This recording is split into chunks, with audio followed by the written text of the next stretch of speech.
Ada seorang yang sudah mencapai tingkat kesadaran tinggi dan dia bisa tahu masa lalunya kapan, masa lalunya siapa.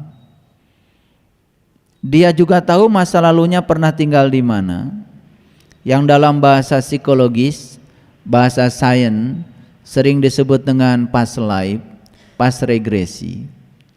Orang yang sudah mencapai kesadaran itu bisa tahu masa lalunya siapa dan dia pernah tinggal di mana, peran-peran apa yang pernah dia lalui dalam kehidupannya dia tahu. Ada satu pertanyaan yang dilontarkan oleh muridnya kepada beliau. Karena beliau mengatakan, saya dulu pernah menjadi singa. Jadi artinya beliau pernah masuk pada tubuh, ya, pada tubuh luar singa untuk menjalankan sebuah karma. Lalu beliau menjawab, satu-satunya yang menyebabkan saya terlempar ke tubuh singa adalah kemarahan saya. Dan saat itu saya cuma marah satu kali. Jadi marah satu kali terlempar ke tubuh singa. Dan itu disampaikan oleh orang yang sudah berkesadaran. Bisa dibayangkan ya, yang marahnya setiap saat, yang marahnya berkali-kali, yang sedikit-sedikit marah, terlempar kemana ya? Sesungguhnya awal agama itu adalah makrifatullah, mengenal Allah. 1 menit kita marah, maka kita kehilangan 60 detik kebahagiaan.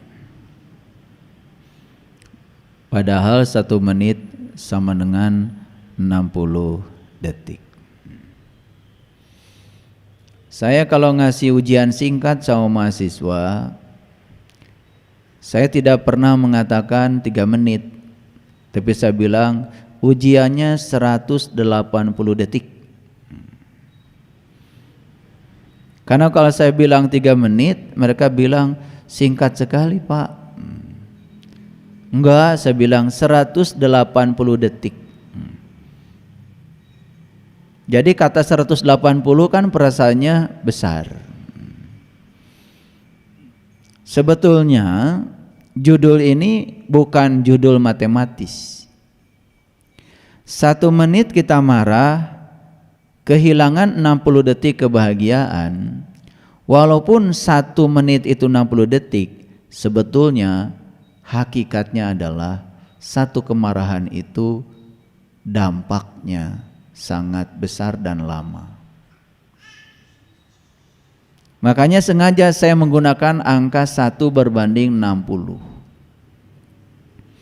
Karena satu kemarahan itu dampaknya bukan sekedar saat ini, tapi dampak yang lebih jauh lagi adalah kita akan terjebak pada siklus hidup mati. Ada seorang yang sudah mencapai tingkat kesadaran tinggi dan dia bisa tahu masa lalunya kapan, masa lalunya siapa.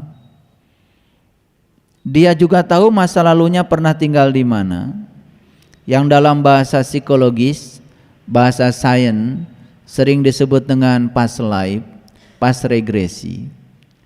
Orang yang sudah mencapai kesadaran itu bisa tahu masa lalunya siapa dan dia pernah tinggal di mana, peran-peran apa yang pernah dia lalui dalam kehidupannya dia tahu. Ada satu pertanyaan yang dilontarkan oleh muridnya kepada beliau. Karena beliau mengatakan, saya dulu pernah menjadi singa. Jadi artinya beliau pernah masuk pada tubuh, ya, pada tubuh luar singa untuk menjalankan sebuah karma. Lalu beliau menjawab, satu-satunya yang menyebabkan saya terlempar ke tubuh singa adalah kemarahan saya. Dan saat itu saya cuma marah satu kali.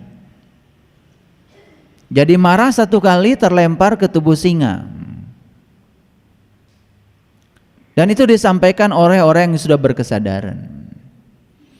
Bisa dibayangkan ya, yang marahnya setiap saat, yang marahnya berkali-kali,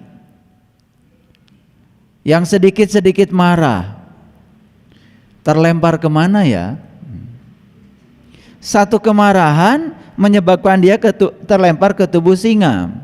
Ini yang sedikit-sedikit marah, sedikit-sedikit protes, sedikit-sedikit mengeluh, sedikit-sedikit baperan, sedikit-sedikit benci, kira-kira terlempar kemana ya?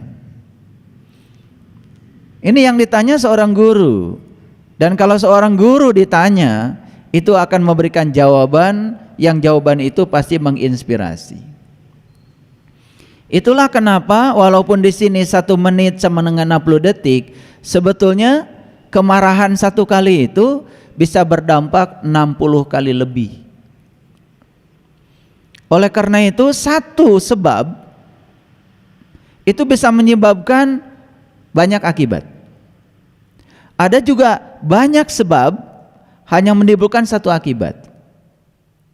Ada juga banyak sebab menimbulkan banyak akibat. Itu adalah pola kerja dari hukum sebab akibat, yang sering disebut dengan hukum karma. Jadi sebetulnya tidak ada kata yang lebih tepat untuk menjelaskan karma kecuali adalah hukum sebab akibat. Akibat buruk tentu saja berasal dari sebab buruk. Akibat baik tentu saja berasal dari sebab baik. Dan semesta ini sangat adil, semesta ini sangat jujur, tidak mungkin salah. Jadi tidak mungkin ada kebaikan bingung mencari alamatnya. Dan tidak mungkin juga ada keburukan bingung mencari alamat siapa pembuat keburukannya. Semesta ini tidak akan pusing walaupun tidak pernah belajar Google Maps. Alamat kebaikan sudah pasti, alamat keburukan juga sudah pasti, dan tidak mungkin salah alamat. Nah, itulah kajian kita hari ini ya. Saya akan menusuk lebih dalam lagi. Saya akan tunjukkan bukti-buktinya, saya tunjukkan fakta-faktanya. Semoga setelah kajian ini ada perubahan pola dalam kehidupan kita sehingga kita bisa mengubah keadaan kita menjadi lebih damai, lebih tenang, lebih tentram, lebih bersih, lebih suci, dan dalam kehidupan ini kita bisa menata diri untuk menjadi diri kita sendiri. Baik ya, oleh karena itu saya akan mulai dari Quran surat Ali Imran. Ini surat yang ketiga ayat 133. Mohon izin kalau saya menjelaskannya agak sedikit berbeda dari yang para sahabat dengar selama ini. A'udzubillahi minasyaitonirrajim. Bismillahirrahmanirrahim.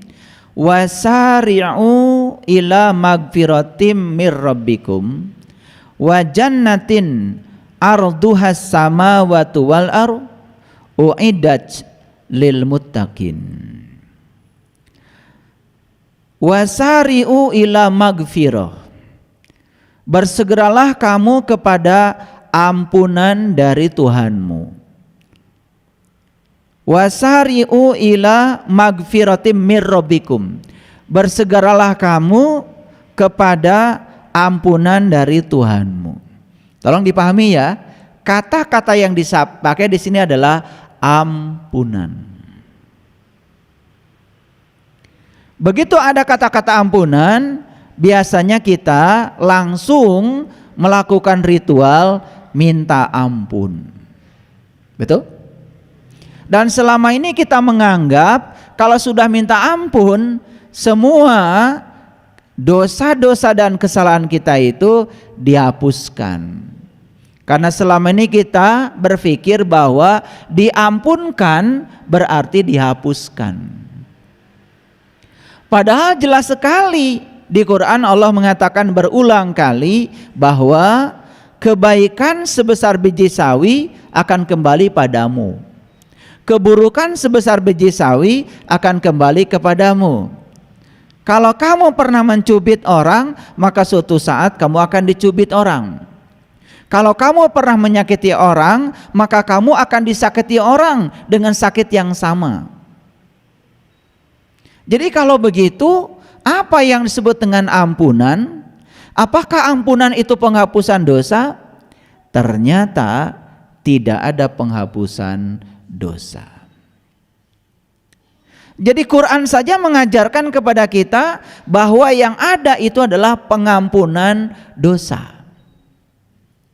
Tidak ada penghapusan dosa, yang ada adalah pengampunan dosa. Lalu apa bedanya? Kalau penghapusan dosa, ya sudah, dihapus saja. Lalu tidak ada pembelajaran kalau dihapus. Tidak ada tanggung jawab. Makanya kalau dihapus enak saja. Setiap perbuatan kita lalu ya tidak ada tanggung jawab. Ya gampang, nggak apa-apa kan, nanti juga dihapus. Oleh karena itu maka pengampunan dosa tidak sama dengan penghapusan dosa. Pengampunan dosa itu artinya kalau kita pernah mencubit seseorang, maka proses kita dicubit akan disegerakan. Kalau kita pernah menipu orang, maka proses untuk mengembalikan tipuan itu kepada kita akan disegerakan. Makanya jangan heran kalau kita menyelesaikan ritual pengampunan dosa, maka segala hal yang pernah kita perbuat, yang kita berikan kepada semesta dalam waktu yang singkat segera dikembalikan. Itu yang namanya pengampunan dosa. Paham ya? Paham ya? Nah, apalagi kalau kita ya melakukan ritual pengampunan dosanya itu adalah full, powerful, dengan kesadaran penuh, dengan kejujuran penuh, dan kita merasa menyesal terhadap yang kita lakukan sedalam-dalamnya, maka proses untuk pengampunan dosanya akan disegerakan. Karena kalau setiap kesalahan itu dihapus, maka setiap orang yang melakukan kesalahan tidak pernah diajarkan oleh semesta untuk bertanggung jawab pada kesalahannya. Oleh karena itu, latihan bertanggung jawab terhadap setiap sebab yang diperbuat adalah merasakan akibatnya. Itu yang harus dipahami. Makanya ayat ini mengatakan kepada kita, wasari'u ila magfiratim mir rabbikum. Bersegeralah kamu kepada ampunan dari Tuhanmu.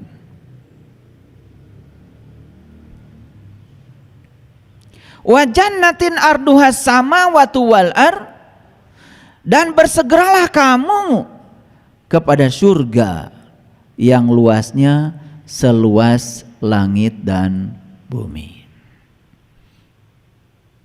Nah, kalau saya cerita surga kan sudah jelas ya, bahwa surga itu adalah tempat di mana kita masih bernafas.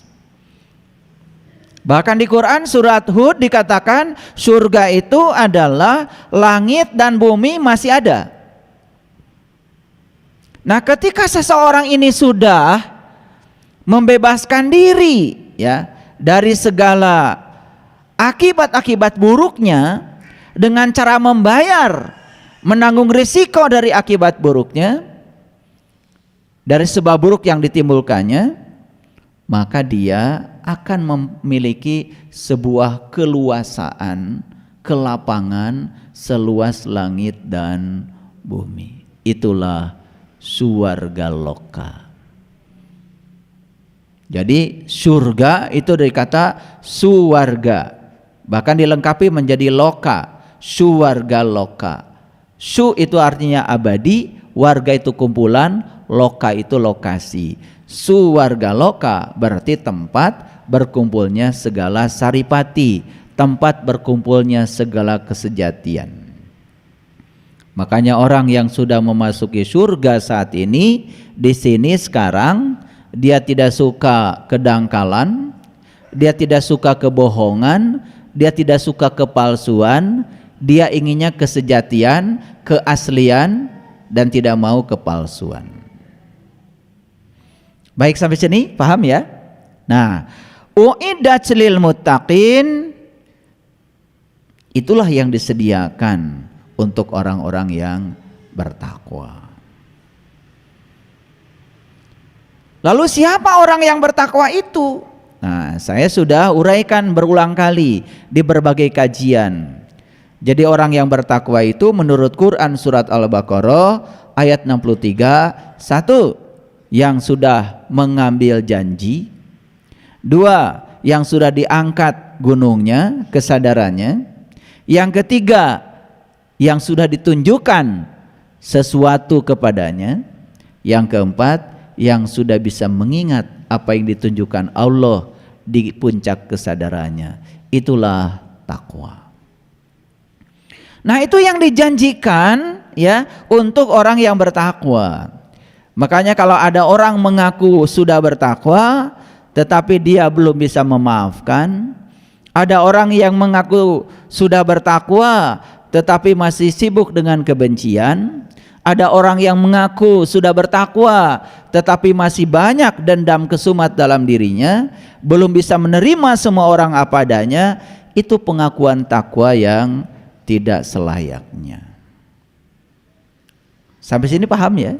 Oke, lanjut dulu ya, lanjut dulu. Nah, ini lanjutannya Ali Imran 134.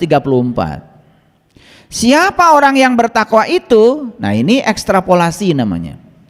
Jadi pengertian takwa sudah dijelaskan di Quran surat Al-Baqarah ayat 63. Nah, ini ekstrapolasinya. Di sini kemudian dijelaskan ulang pengertian orang yang bertakwa. Siapa orang yang bertakwa itu? Allazina yunfikuna fisarri wad-dharai, yaitu orang-orang yang senantiasa berbuat kebaikan. Kalau bahasa Qur'annya di sini yunfikun dari kata infak. Jadi infak itu tidak sebatas pada memberikan harta kepada orang lain. Jadi infak itu ragamnya sangat luas. Apapun tindakan yang membuat orang lain bahagia, itu sebetulnya adalah infak. Jadi infak itu kalau dalam bahasa hakikat adalah membahagiakan orang. Nah, membahagiakan orang itu ternyata dua. Yang pertama fisarri, yang kedua wad-dharai. Jadi yang pertama adalah dalam keadaan sempit, yang kedua adalah dalam keadaan lapang. Nih perhatikan saya, kalau kita bisa memberi orang pada saat kita punya segalanya, kan sebetulnya biasa.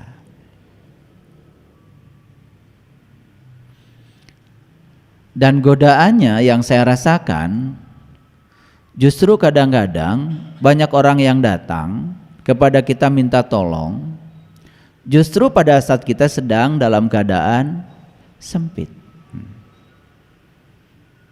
Jadi uang yang cuma segitu-gitunya untuk kebutuhan kita, tiba-tiba ada orang yang butuh uang sebesar yang segitu-gitunya tadi. Dan pola itu sering kali terjadi di dalam kehidupan kita. Itulah sebetulnya ya,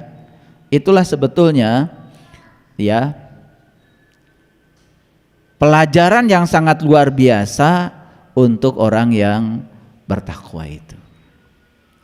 Jadi orang yang sudah bertakwa itu dia bisa membahagiakan orang baik dalam keadaan lapang maupun dalam keadaan sempit.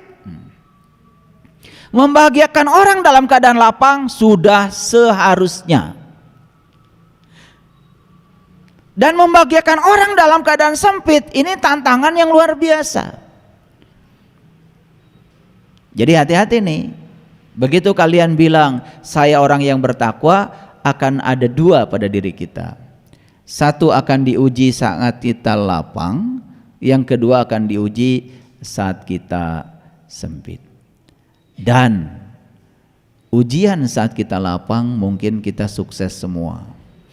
Tapi ujian saat kita sempit, disinilah mungkin banyak yang gagal. Kadang-kadang ada orang yang tidak percaya kalau itu uang dipinjamkan pada orang lain, sebetulnya kebutuhan kita akan dicukupkan juga oleh semesta. Tapi karena di sini ada keraguan, kemudian kita menahan uang itu, mengabaikan orang lain yang saat itu mungkin sedang butuh pertolongan dari kita. Jadi orang yang bertakwa itu memang akan diuji dua-duanya. Saat sedang lapang, juga saat sedang sempit. Lalu berikutnya, siapa orang yang bertakwa itu? Selanjutnya, wal kadiminal ghaidho. Ya. Dan orang-orang yang menahan amarahnya. Ini ada kaitan dengan kajian kita. 1 menit kita marah, kita kehilangan 60 detik kebahagiaan. Itu kita akan buktikan. Jadi orang yang bertakwa itu yang pertama, dia senantiasa berbuat kebaikan, baik dalam keadaan lapang maupun sempit. Yang kedua adalah orang-orang yang sudah bisa mengendalikan amarahnya, wal kadiminal ghaidho. Dan yang ketiga, wal afina anin nas, ya, orang-orang yang mudah sekali memaafkan orang lain. Nah, ini kuncinya ya. Jadi memaafkan itu sebetulnya egois. Karena memaafkan itu bukan menguntungkan orang. Memaafkan itu menguntungkan diri kita sendiri. Cuman kita selama ini punya pikiran seakan-akan kalau kita memaafkan orang lain, kita memberikan keuntungan pada orang lain. Makanya saya bilang memaafkan itu egois. Karena orang yang mudah memaafkan sebetulnya dia itu punya keuntungan besar. Karena memaafkan itu sebetulnya untuk diri kita sendiri. Tetapi memaafkan itu memang tidak mudah kalau kitanya tidak punya cinta. Orang yang masih defisit cinta tentu saja merengek-rengek untuk dicintai. Dan orang-orang yang sulit memaafkan sebetulnya orang-orang yang sedang mengalami ketiadaan cinta. Makanya orang yang sudah punya cinta dalam dirinya, apalagi cintanya itu sudah mapan, dan cinta yang saya maksud bukan rasa perasaan, cinta yang sebenarnya adalah kekuatan positif pada diri, maka kekuatan positif itu sebetulnya tak terbatas. Ya. Nah, kalau cinta suami, cinta istri itu bukan cinta yang dimaksud oleh Al-Quran sebetulnya, itu hanya rasa perasaan saja. Karena cinta yang sebenarnya melampaui itu, maka cinta itu adalah kekuatan positif. Nah, ketiadaan kekuatan positif itu yang menyebabkan manusia mudah sekali mengalami penderitaan. Kemudian yang selanjutnya, ya, Allah mengatakan wallahu yuhibbul muhsinin, dan Allah menyukai orang-orang yang berbuat kebaikan. Jadi apa kebaikan itu? Kebaikan itu satu, membahagiakan orang walaupun kita sempit. Syukur-syukur kita juga selalu membahagiakan orang, dan wajar kalau kita lagi lapang. Yang kedua, senantiasa mengendalikan amarah. Yang ketiga, mudah memaafkan. Nah, ini luar biasa ya Quran. Luar biasa ya Quran.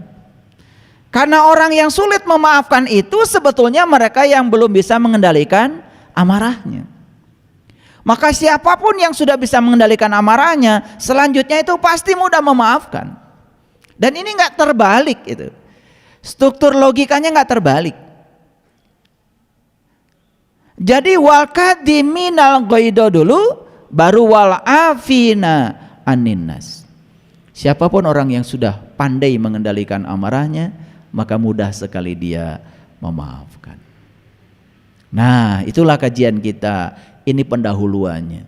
Jadi berbasis kepada Quran surat Ali Imran ayat 133, 134, kita akan menusuk lebih dalam lagi untuk membongkar sebetulnya apa sih amarah itu. Baik, kita lihat dulu. Apa sebetulnya marah itu? Dan kapan kita marah? Biasanya kalau kita menyebut kata marah, itu ada kaitannya dengan emosi. Emosi itu bahasa Indonesia, aslinya bahasa Inggris. Emotion. Ternyata setelah saya telusuri kata per kata, emotion itu berasal dari kata motion. Motion. Motion itu bahasa Indonesianya adalah gerak. Motion itu artinya gak mau diam. Motion itu artinya selalu berubah. Jadi sebetulnya emotion itu, emosi, itu adalah keadaan mental yang menyebabkan kita tidak bisa konsisten, selalu mudah berubah. Sebentar sedih, sebentar bahagia. Sebentar mencintai, sebentar membenci. Transisi yang semacam ini yang disebut dengan emotion. Dari kata motion, motion itu bergerak, berubah, gak mau diam. Nah, ini kalau dalam bahasa Al-Quran itu yang disebut dengan kolbunya itu gampang berbolak-balik. Kan ada orang yang model kayak gitu tuh, ya. Kalau lagi cinta banget, dalam waktu yang singkat kalau benci banget. Sebentar ramah sekali, tapi sebentar serem sekali. Nah makanya itu yang sering disebut dengan bipolar. Orang yang berkepribadian ganda. Sebetulnya kepribadian dia bukan ganda, satu kesatuan, cuma ada emotion. Dirinya itu mudah berubah. Motion itu artinya bergerak. Jadi transisinya begitu cepat. Gitu. Nah, oleh karena itu emosi selalu dikaitkan dengan kemarahan. Apa sih marah itu? Marah itu adalah emosi yang ditandai oleh pertentangan terhadap seseorang atau perasaan setelah diperlakukan tidak adil, tidak benar. Dan kemarahan membantu kita memahami bahwa kita merasa dirugikan dan memberi dorongan untuk bertindak atau memperbaiki keadaan. Jadi kalau definisi marah itu seperti ini, sebenarnya marah itu tidak semuanya buruk. Nah, nanti akan saya beritahu bagi yang suka marah, ada caranya. Marah yang baik sedikit. Nah, baik sedikit nanti saya kasih tahu caranya. Karena kemarahan itu dalam bahasa David Hawkins itu adalah energi. Dan energi dalam bahasa fisika itu tidak bisa diciptakan, tidak bisa dimusnahkan. Tetapi energi itu dapat dirubah bentuk. Jadi tidak ada yang bisa menciptakan energi. Dan tidak ada juga yang bisa meniadakan energi. Energi itu sudah ada. Cuman energi itu berubah bentuk. Contoh sederhana. Asalnya energi air, energi potensial air. Adanya di mana?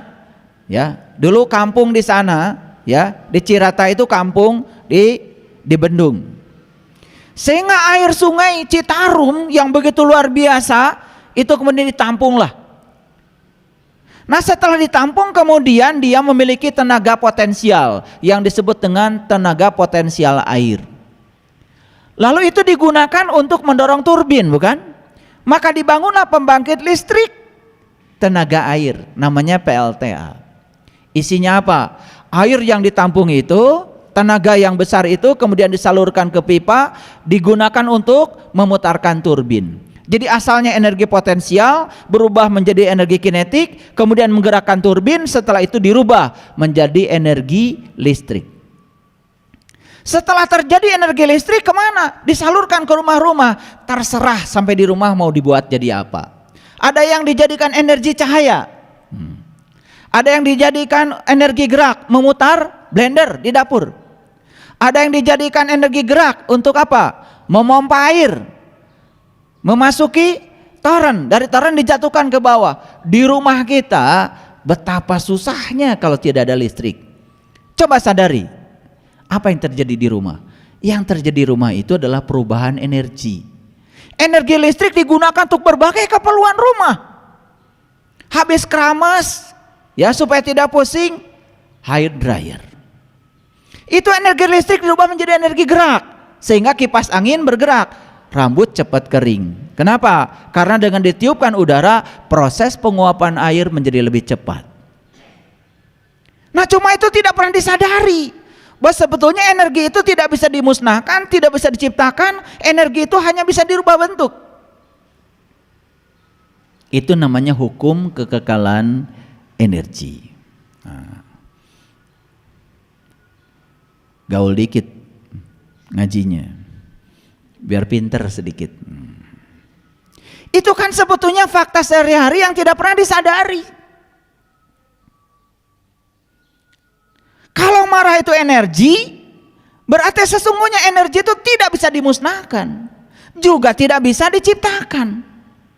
Kalau marah itu energi, berarti energi itu bisa dirubah bentuk. Apa bisa kemarahan diubah menjadi energi cinta? Bisa. Apa bisa kemarahan bisa diubah menjadi lembut? Bisa. Disitulah kita belajar. Disitulah pentingnya kita belajar. Oke, lanjutkan dulu. Jadi kemarahan itu wujudnya apa? Nah, supaya gampang. Wujudnya kemarahan, satu, amarah. Jelas, itu wujud yang pertama. Wujud yang kedua, kemarahan adalah sakit hati. Jadi sakit hati itu sebetulnya ya wujud lain dari kemarahan. Ini berita baiknya untuk mereka-mereka yang masih gampang sakit hati, itu tanda dalam dirimu masih ada kemarahan.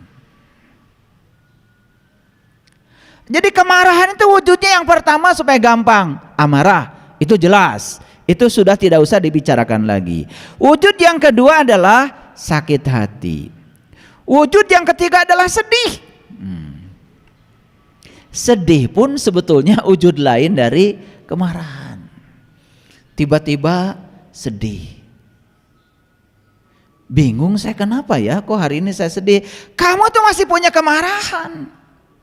Masih ada energi kemarahan yang sekarang sedang mewujud menjadi sedih. Makanya saya jelaskan nih, hari ini saya jelaskan secara saintifik supaya mengerti polanya. Merasa terancam, itu juga kemarahan. Dalam wujud lain. Cemas, takut, itu juga wujud dari kemarahan dalam bentuk yang lain.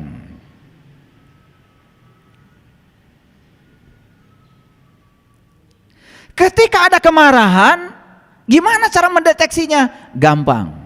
Begitu kemarahan meningkat, maka kadar adrenalin dalam darah kita juga meningkat. Nah, adrenalin itu adalah kadar hormon dalam darah yang membuat kita menjadi cemas, tegang. Itu sebetulnya bagi yang cerdas, mereka bisa baca. Kalau otot kita tegang, cara rangkel, sebetulnya bisa jadi bukan sekedar capek secara fisik, itu ada kemarahan. Dan sudah mewujud menjadi sebuah indikator baru. Karena apa? Hormon adrenalin dalam darah meningkat.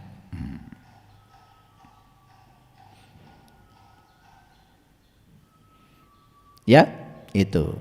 Nah, gejala-gejala fisik yang lain apa? Ketika orang itu sedang marah, nah, makanya saya sering mengatakan, kalau ingin tahu manusia terjelek di dunia,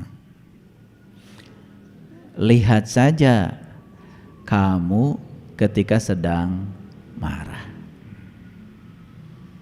Ya. Jadi nanti kalau lagi marah, kebetulan nih lagi marah, saya ingin tahu manusia terjelek di dunia. Lagi marah-marah, kemudian lihat cermin. Di situ kau akan ketemu manusia paling buruk rupa di semesta ini. Ketemu nanti itu. Ya, gitu. Nah, ketika orang itu sedang marah, satu, ya, biasanya merasa diri berkuasa. Makanya orang yang sedang marah biasanya sulit mendengarkan orang lain. Coba, kalau dua orang yang sedang marah ketemu, coba, gak mungkin ngomonginnya gantian, gak mungkin, pasti berjamaah, pasti, dan pasti tidak mau kalah. Karena apa? Merasa diri berkuasa, karena masing-masing sedang dikuasai oleh kegelapan dalam dirinya. Itu yang pertama. Nanti kita lihat akibatnya kemana. Nih kita sasar semua. Semoga setelah ini kita tidak mau melakukan itu lagi. Yang kedua, orang yang sedang marah itu merasa dirinya kuat. Sehingga orang yang sedang marah, itu biasanya tidak mau dikalahkan. Makin dikalahkan, makin marah. Itu sebabnya orang-orang yang hebat, bela diri misalnya, atau yang tinjunya hebat misalnya, sekelas Muhammad Ali, justru ketika orang lain itu marah, malah dibuat supaya marahnya menggebu-gebu. Karena ketika marah menggebu-gebu, dia menjadi kehilangan kontrol. Disitulah kemudian kekalahan itu akan datang. Karena apa? Orang yang bertindak dengan rasa marah akan berakhir dengan rasa malu. Itu sudah hukum alam. Ya tuh? Oke. Dan orang yang sedang dikuasai kemarahan biasanya mengabaikan rasa sakit. Rasanya juga hilang. Jadi kalau ingin tidak terasa kalau lagi sakit, marah saja.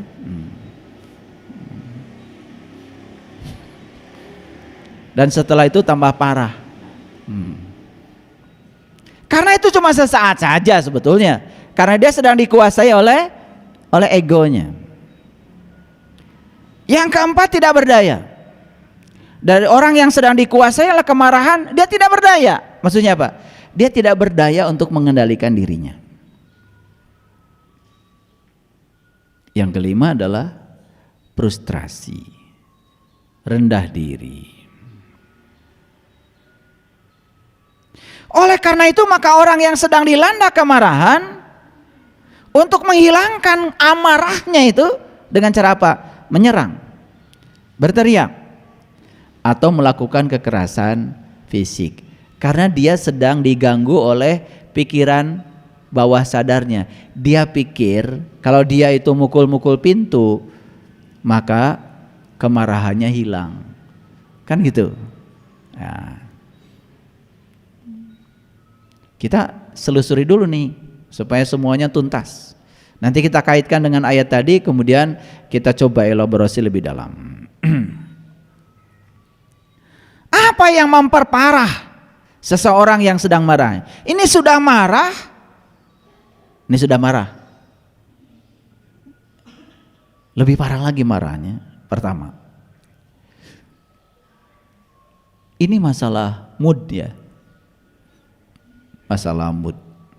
Oleh sebab itu saya kan sering mengajarkan perbanyak dopamin, perbanyak oksitosin, perbanyak serotonin, perbanyak endorfin.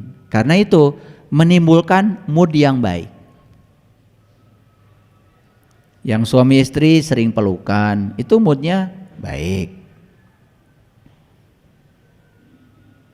sering ke tempat-tempat yang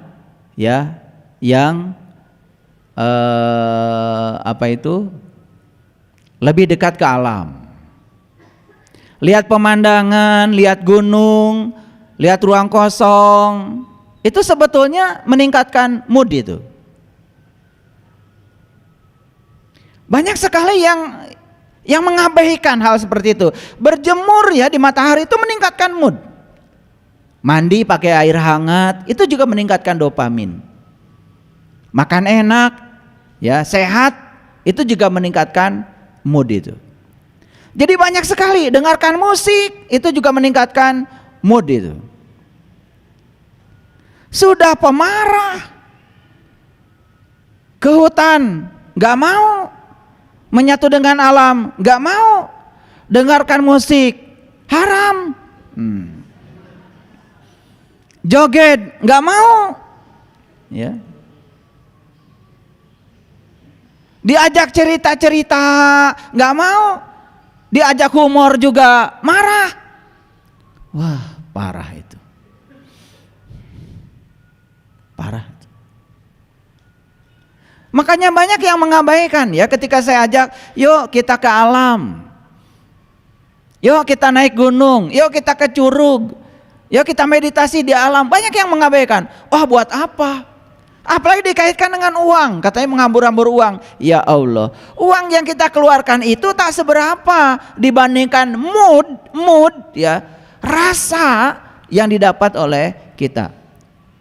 Dan itu akan menurunkan tensi sehingga tubuh kita menjadi lebih rileks, pikiran menjadi lebih rileks. Apalagi kalau di alam terbuka itu kita bisa sempat meditasi, kita bisa mengambil energi dari alam, itu kan luar biasa.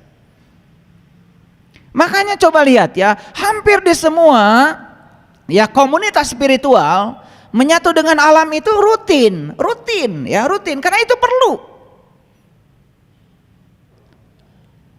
Bagian yang harus ada itu. Karena kita berasal dari alam. Dan itu sebetulnya menurunkan tensi. Menurunkan tingkat keseriusan. Saya lihat ibu-ibu di Jelekong itu nyanyi terus ya, dari pagi sampai sore. Bukan hanya dia yang senang, tapi yang dengar juga senang. Joget gitu. Kan murah sebetulnya. Paham maksud saya? Tuh. Jadi itu mood ya, sangat penting ya meningkatkan mood supaya mood kita bagus. Karena orang yang moodnya jelek itu gampang sekali ya, gampang sekali mengalami kecelakaan spiritual. 2. Mengalami frustasi yang berulang. Yang kemudian menimbulkan rasa putus asa. Nah, ini pengumumannya apa? Kalau kita mengalami hal-hal yang berulang dalam hidup, saya kasih tahu ya, semua yang menarik itu semua ke dalam hidup kita adalah kita sendiri. Itu yang diberikan pada semesta, itu yang kita terima dari semesta. Jadi kalau dalam hidup ada yang berulang-ulang terjadi yang sama, sebetulnya kita yang telah menariknya.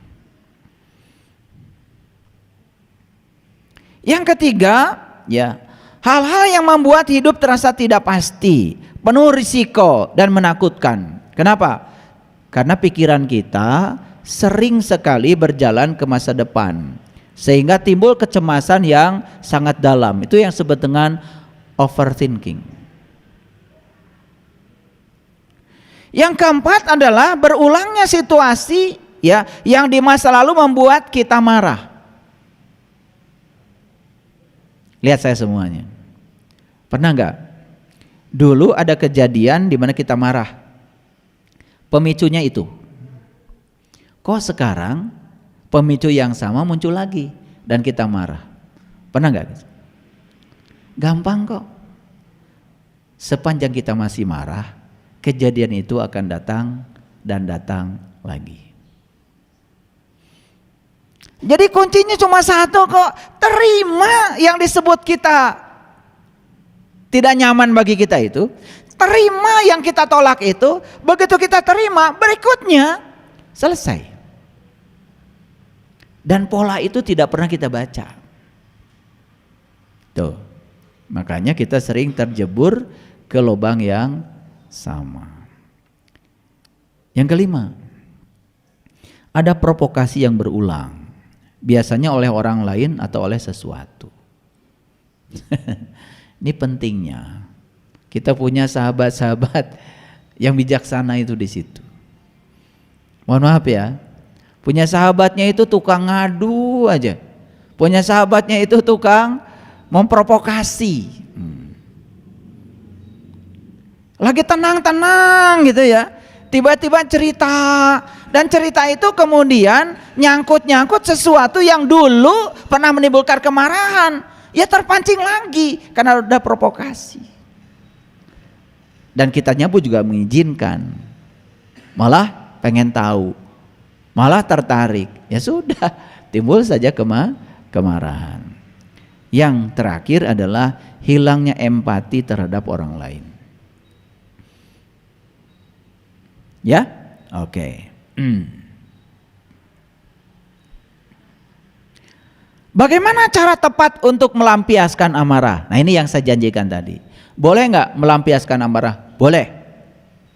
Gimana caranya? Karena itu energi, jadi energi harus disalurkan. Satu, ekspresikan dengan tenang.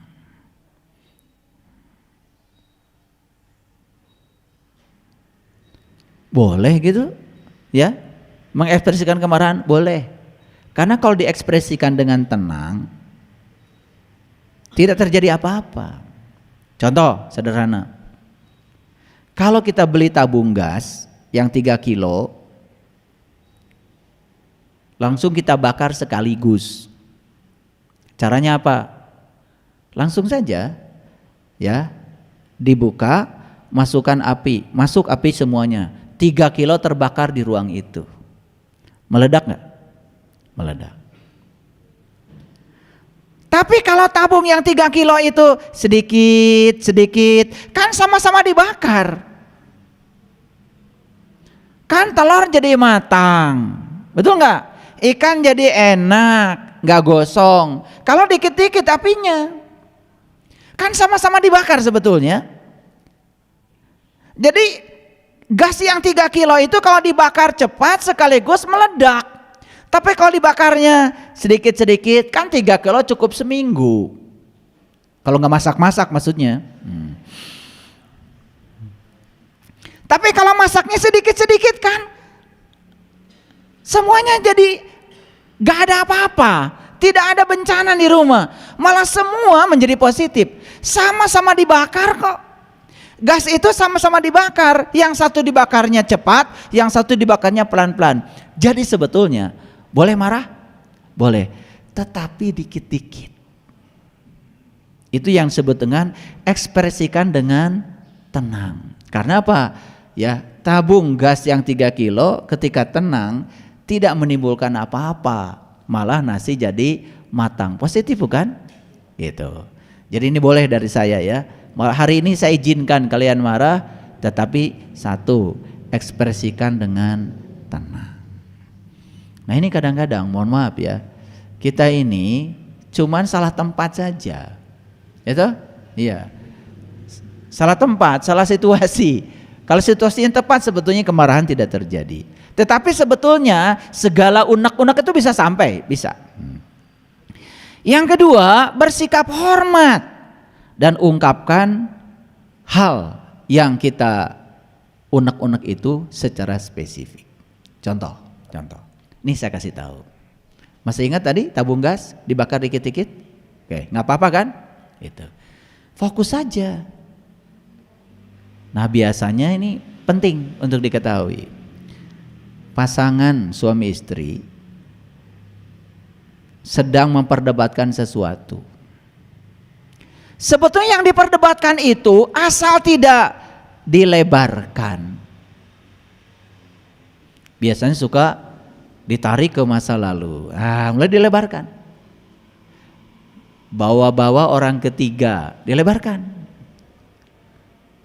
Bawa-bawa orang tua, dilebarkan. Bawa-bawa mertua, dilebarkan.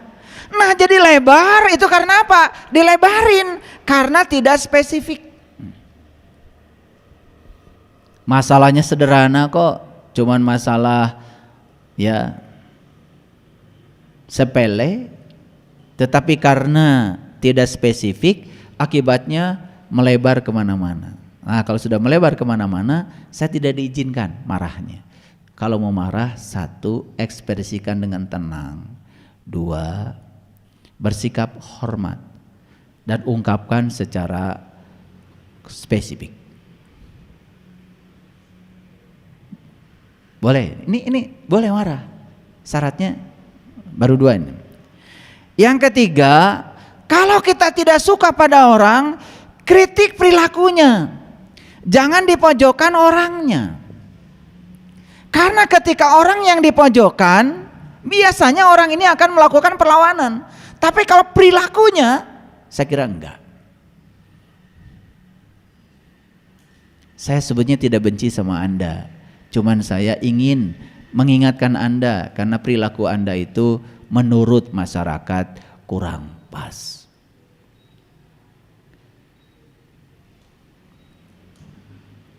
Kira-kira 3 dulu, bisa nggak marah model kayak gini? Yang keempat, jangan bertanya dengan cara menuduh. Ini yang berbahaya nih. Karena bertanyanya itu sudah menuduh. Suami baru datang terlambat, langsung ngantar siapa dulu? Pertanyaan tapi sudah menuduh. Ini akan menimbulkan masalah. Ada kemarahan, tetapi coba kemarahan itu disalurkan dengan tidak menuduh. Gimana caranya? Jangan bertanya menuduh. Marah karena suami terlambat, tapi begitu datang, alhamdulillah akhirnya datang juga. Kan gitu. Ada sih kemarahan, tetapi dengan bahasa itu kan sebetulnya cair daripada kemana heula, jeung saha. Itu pertanyaan sudah menduduh. Apakah tersalurkan energi kemarahan itu? Tersalurkan. Karena kita mengkomunikasikannya dengan baik. Ini penting nih. Selanjutnya, hindari kata-kata tidak pernah atau selalu. Kamu itu kalau pulang ke rumah selalu terlambat, padahal baru 2 kali. Tapi kata selalu itu selalu dikatakan. Ini saya sampai kutip ya kata selalunya karena ini penting.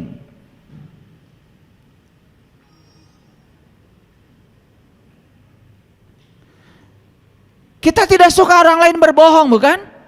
Ya.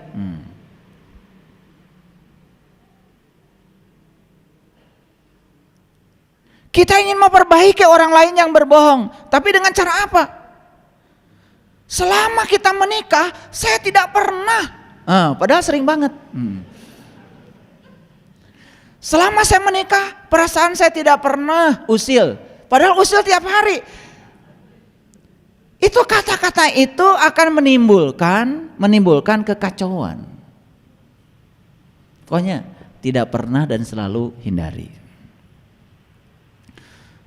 Selama kita menikah, saya tidak pernah dinafkahi.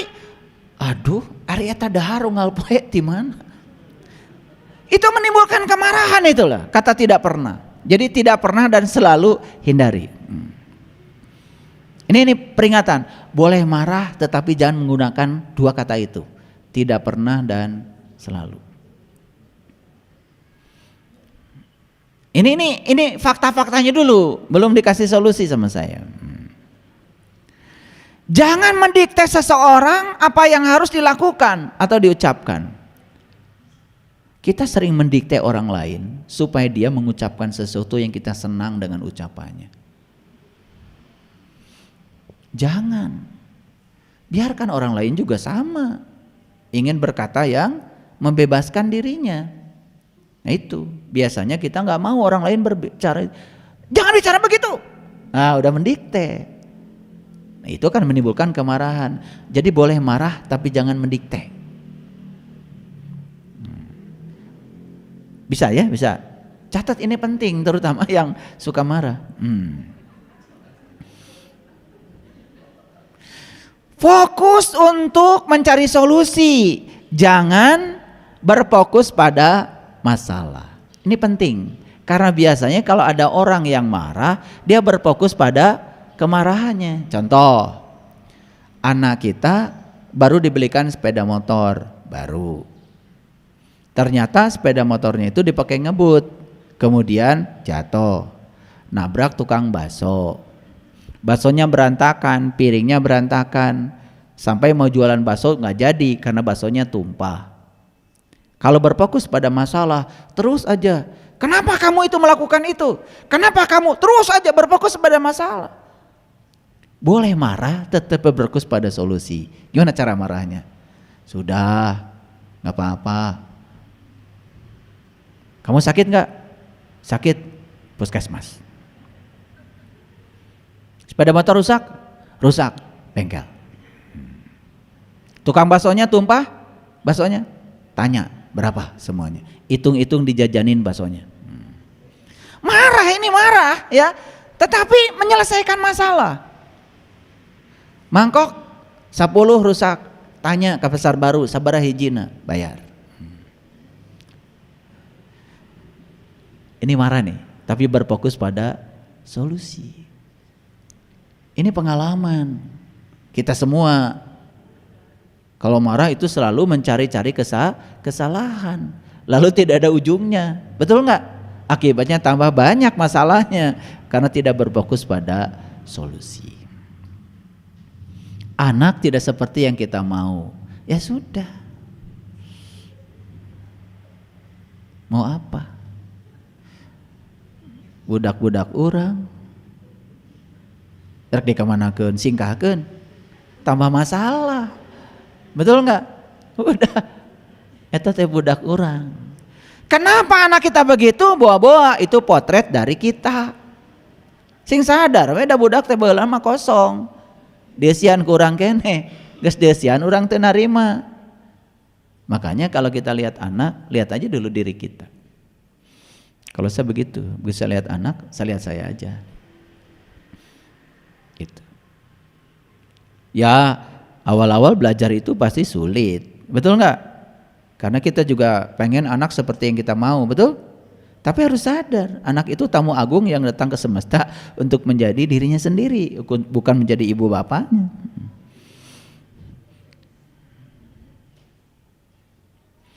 Ajukan permintaan yang dapat menjadi solusi permasalahan. Atau dilakukan ketika semua pihak sudah dalam kondisi tenang. Nih saya kasih tahu, kalau mau marah boleh. Tetapi cari kondisi di mana semua pihak sudah tenang. Jadi soal waktu aja, kalau mau marah jangan sekarang, tunggu sebentar. Tunggu sampai situasinya tenang. Iya, itu kan bagus. Makanya nanti ada caranya, nanti saya kasih caranya. Ada caranya loh, ada caranya. Ini belum. Nanti ada caranya.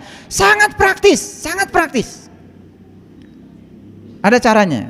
Jadi kalau kita mau marah, berhitung dulu sampai 10. Syukur-syukur sampai 100. Nanti ada caranya, saya kasih tahu. Ini keren kok, udah dibuktikan. Selipkan sedikit candaan. Kadang-kadang candaan itu bisa membuat suasana jadi berubah, cair. Jangan menyimpan dendam. Jadi kalau mau meluapkan kemarahan karena ingin ada situasi yang berubah, kan kemarahan jadi bagus. Asal tidak ada dendam. Karena kalau orang ingin meluapkan kemarahan karena dendam, tidak akan ada solusi. Karena dia akan terus ya dibakar oleh dendamnya sendiri. Kan di Quran tadi ada kata-kata begini.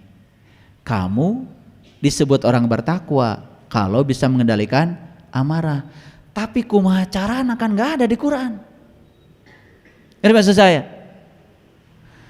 Kan sebetulnya di Quran itu bukan jangan marah. Bukan. Orang yang bertakwa itu adalah orang yang bisa mengendalikan amarah. Jadi boleh. Ngerti maksud saya? Wah, bahasanya lihat nggak tadi? Orang bertakwa itu yang mengendalikan amarah. Bukan tidak boleh marah. Mengendalikan. Kan tadi saya bilang, kalau 3 kilo gas dibakar sekaligus, meledak. Tapi kalau dikendalikan, dibakarnya seetik-seetik, kan asak lauk. Tempe garing, tahu matang, betul nggak? Sambal enak. Sama, kalian juga. Kalau masak, nafsu pengen cepat matang, ya sudah apinya digedekan, nggak enak. Masak ikan, luarnya udah kering, dalamnya masih basah. Tuh, gitu nafsu mah. Jadi Quran mengatakan wal kadiminal ghaid. Ciri orang yang bertakwa itu mengendalikan amarah, bukan nggak boleh marah. Makanya saya bolehkan.